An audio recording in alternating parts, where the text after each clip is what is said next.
Welcome to More Than Words, a podcast about treating the whole child brought to you by the Reading and Language Learning Center. I'm your host, Tristan, and today I'm joined by licensed clinical psychologist, Dr. Erica Madison, to discuss the effect of executive function on memory. Hi, Dr. Madison. How are you? Good. How are you doing? Good. We're excited to have you here. This is such a fun topic because I think memory and executive function, if you're not in this realm, you probably don't think that they go together. True. So let's start with an introduction. Tell us a little bit about who you are and what you do. Sure. I'm a psychologist at the Mindwell Psychology Clinical Center, and we do testing for kids 2 all the way up through adult. I mainly focus at this point in my career on executive functioning and how it impacts things like ADHD, autism, and other behaviors. But I also do comprehensive evaluations of emotional factors and have a history of being a forensic certified psychologist. Oh, wow. That's cool. Yeah. So right Wow. now it's not so much on the forensic side, but I can handle those cases that are less likely to cooperate with testing. So sometimes I get those guys who don't necessarily want to be doing the testing. Sure, of course. Well, that's very interesting. So if people were looking to find you, like your services, or just like find you online, where would they go? It's mindwell.us. Okay, perfect. I'll put that in the show notes, so folks can find you there.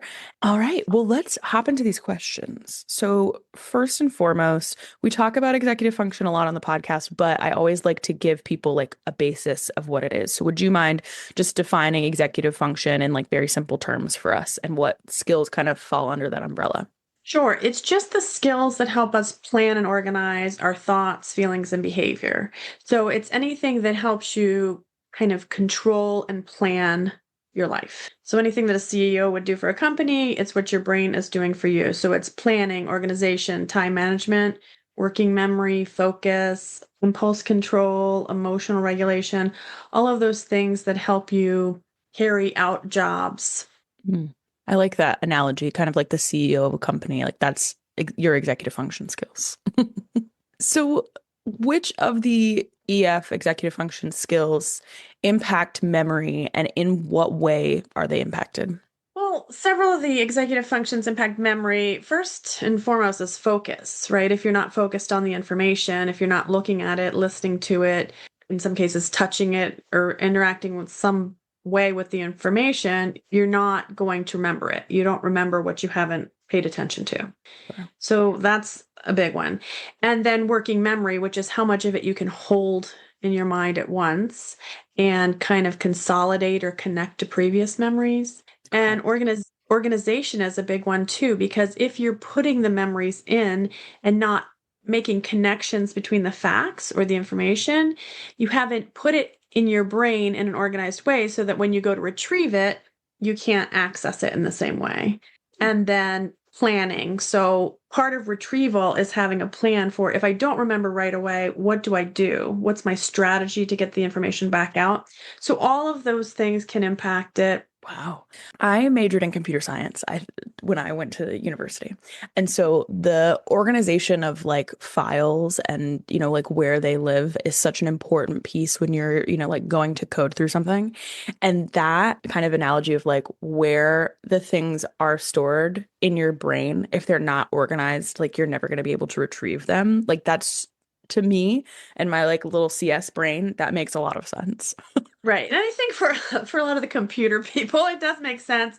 And working memory, another computer analogy, working memory is like the RAM on your computer. It's like how much can you hold and crunch at once?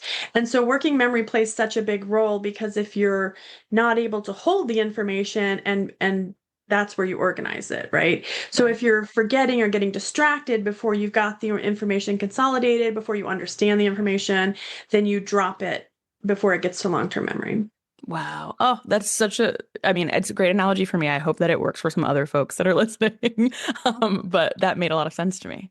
So when EF is like the underlying challenge, the underlying issue that a child or someone is facing, how can that show up as what looks like a memory problem in daily life or maybe even at school? So just forgetfulness in general, right? So forgetfulness is going to impact in a couple of different ways. So working memory forgetfulness is kids who can't follow directions, kids who have trouble with multi-step directions. They can do one part of it, but then they forget to do the next two steps, or they have to keep asking or rereading to get the directions.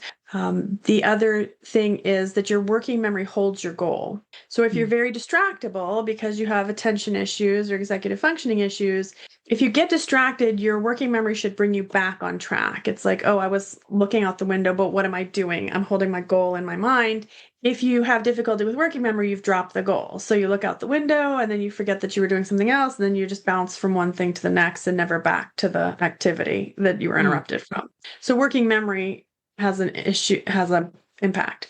And then it can also look like losing things. So the kids who forget to bring their folders home, forget to, bring their water bottles or their mittens, you're so many things that you've lost at school, Sure. or at work or wherever. And it also shows up in tests. So these kids, like you're studying with them and they seem to know it when you've gone over and over and over the material, but the next day they take the test and either blank out or forget parts of it or get confused. It's also seen in kids who have difficulty assessing their own skill.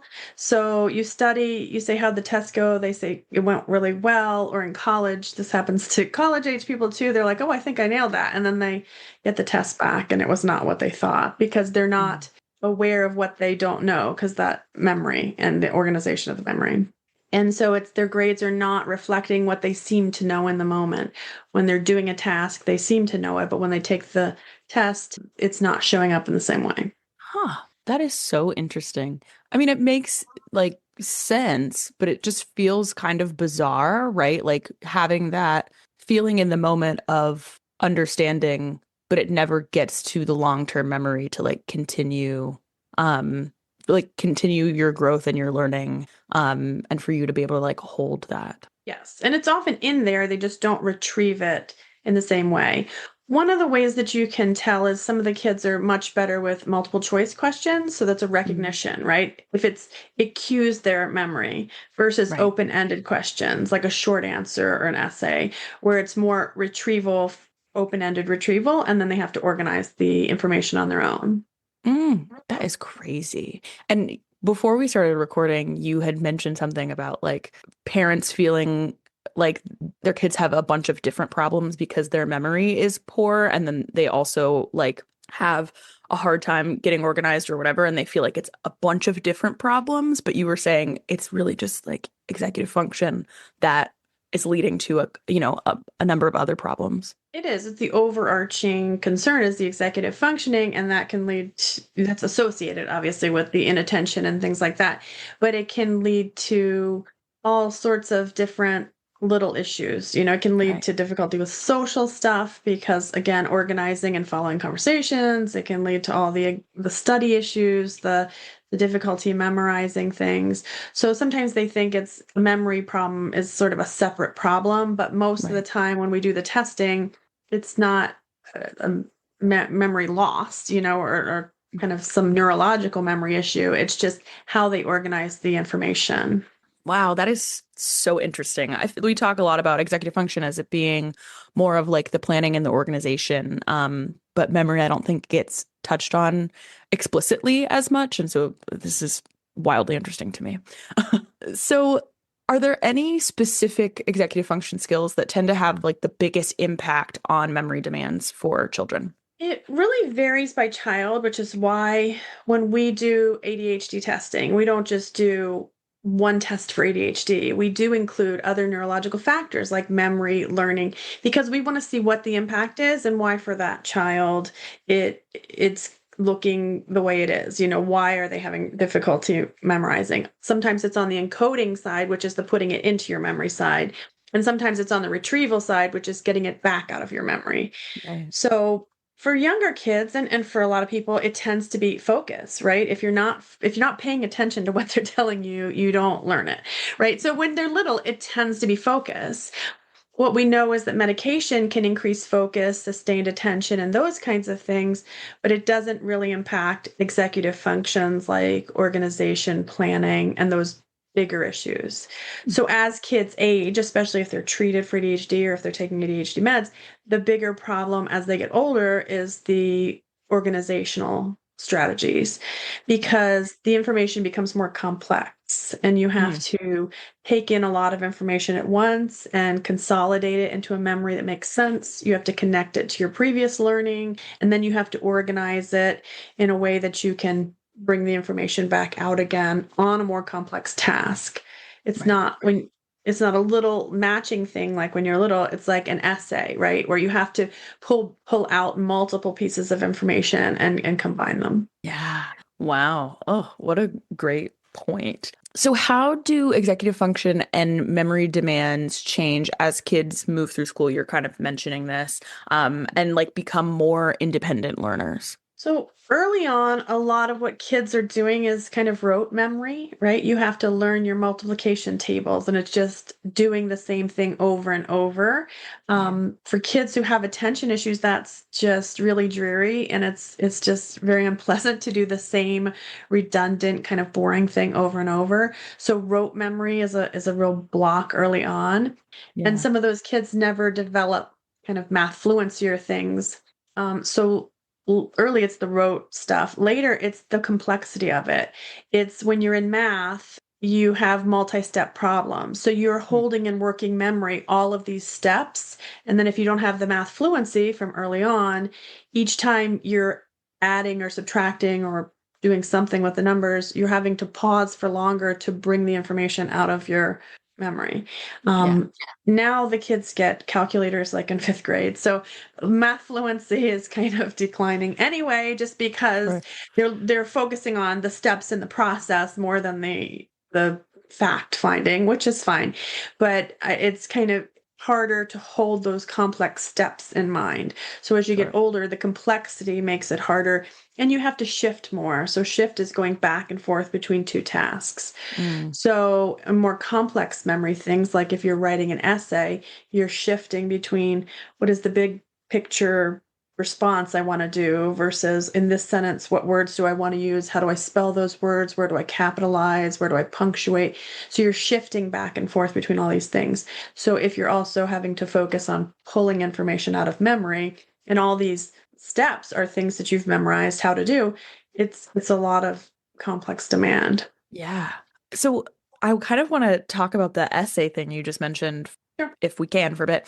So, what would be like a tool that you would use to help a kid reduce the memory load on figuring out where things are capitalized, blah, blah, blah, all the like little bits of writing a sentence versus like pulling memory and finding facts that actually go into the essay and content to write?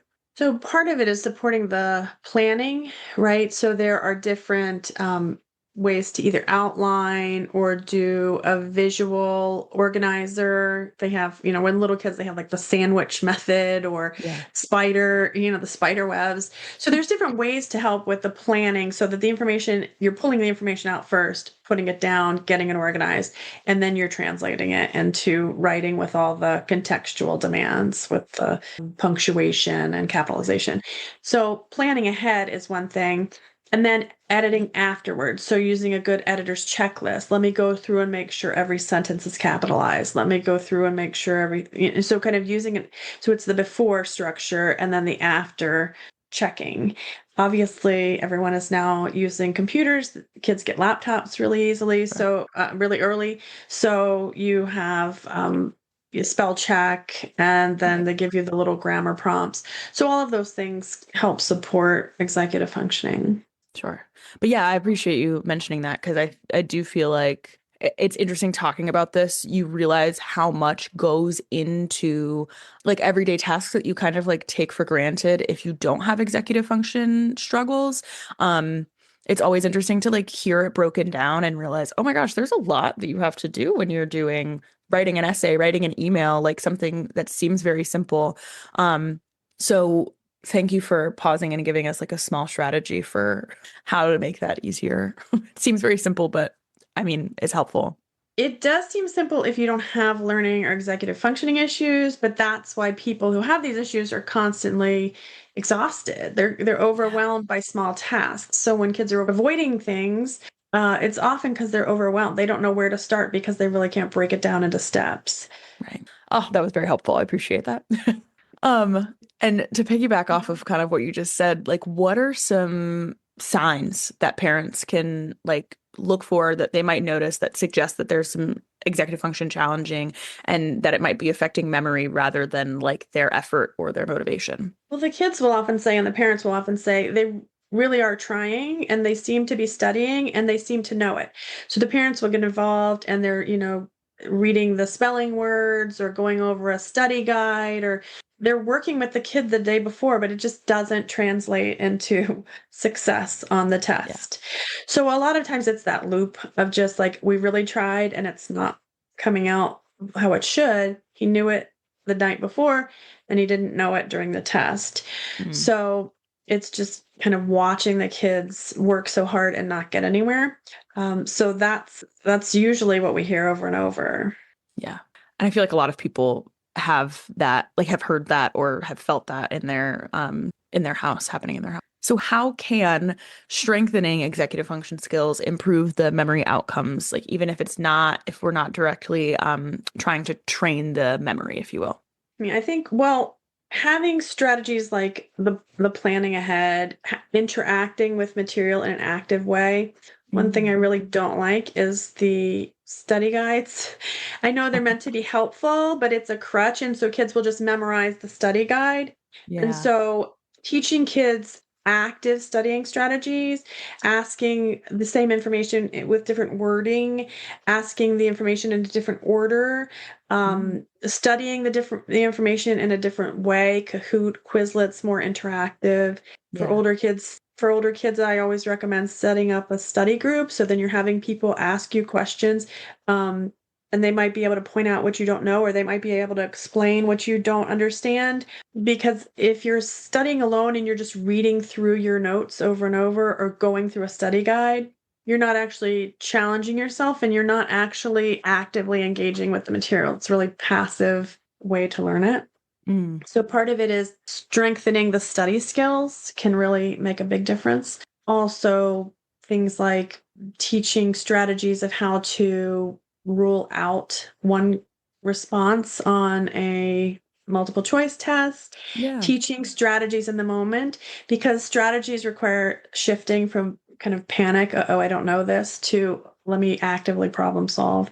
Right. And they also require planning. So that's something that people with executive functioning struggle with. So when they don't know something, and when you're doing memory testing, you'll see it a lot. It's like, I don't know, like immediate, I don't know, and no, like, okay, well, what do you do when you don't know something? And they Right. don't know what to do when they don't know something. So you can actually teach them strategies of like, okay, if you're not sure, here's how to cross out two answers that aren't right, and kind of give them strategies for test taking. So the study Yeah. strategies, the test taking strategies, and then teaching mnemonics and ways to organize the information when your tendency is to struggle with organization. Yeah. So they're mnemonics for planets, or I'm not sure what it is now because they took away Pluto, but we used to have one in fourth, in fourth grade, which was my very energetic mother just served us 9 pickles. So if you can do that, and med students do those all the time, right? Med school Yeah. students have to learn all the bones. So there's Right. all these mnemonics that you can look up for science and for Sure. PEMDAS. PEMDAS is on mnemonic. So all these ways that you can kind of structure and organize memory for them. Yeah. That's so fun. And do you ever recommend like coming up with your own mnemonic? Yeah, and that's Okay. I think for attention, that's always the thing. Whatever is interesting to people with Right. attention issues is what they can remember. So they can come up with their own. They can, the teachers can help them come up with one. But anything, even it or there's visual memory strategies that people sort of visualize a room. In each room, there's different facts that they need to remember. So Mm. there's all these different memory strategies that you can learn online and the kids can use. But again, the idea is it's an active strategy. You're not just Yeah. passively hearing the information and hoping it sticks. You have to do something to remember. You have to do something to retrieve. Yeah, I love that.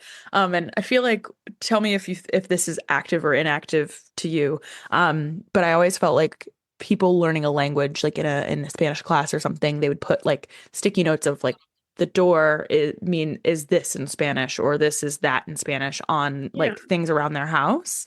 I feel like people always really enjoyed that as a study strategy. Yeah, and it's a way to just, it's more reinforcement, right? You're encoding and encoding and encoding. You're reinforcing that memory on the front end as it goes in to do it. And depending on the person's study style, Khan Academy, YouTube, there's all Mm. these more interactive ways to do it now with Kahoot and all of those kind of interactive strategies that you can reinforce the information in different ways. I love that. I used to watch crash course videos when I was in high school on YouTube. What was is that John Green? I can't remember. It's one of the Green brothers who would do all of Mhm. those like fun little animated videos, especially I used it for chemistry a lot.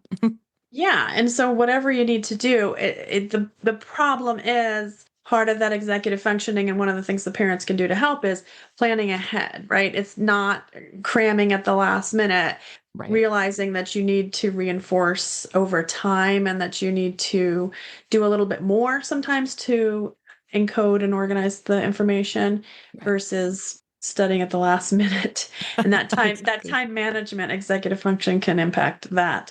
So it's, planning things out, having a good calendar. Yeah, absolutely. Well, this is my last one for you. But what are a few, like we've kind of been talking about this, a few practical strategies or supports that families and maybe educators too can use to reduce the memory load and better support that executive functioning? I think part of it is all the things we've talked about, but also when you're teaching someone information, not giving irrelevant or extra information, right? So, kind of getting to the point, making the connections for them, especially young kids, not thinking that they're going to necessarily come up with strategies on their own. Right. Kind of giving them the strategies, giving them the structure, making sure there's adequate reinforcement, meaning they've heard it, seen it over and over again, had Right. time to practice it, had time to make mistakes and get corrections, right? Like the kind of mistakes you make, the corrections can really help encode the information. And then I know the teachers love the study guides. I feel like those are a plus and a minus.